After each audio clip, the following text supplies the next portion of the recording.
Welcome to the channel. Today, I will show you how to fix Facebook Professional mode not showing. On the first method, you need to go to Phone Settings. Scroll down, then find Apps. Then tap Manage Apps. Now here, you need to search Facebook. Now tap on Storage. Then tap on Cache, Clear Cache, and after that, clear all data. Now, once you've done, we need to go to the second method. You need to go to the Google Play Store, then search for Facebook.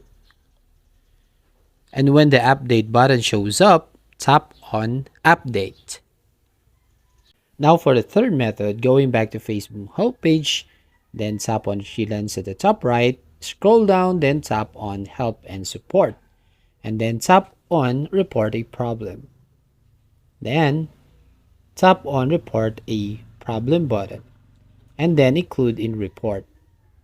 Scroll down, then tap on Profile. And then here, you can paste what you want to describe to the issue.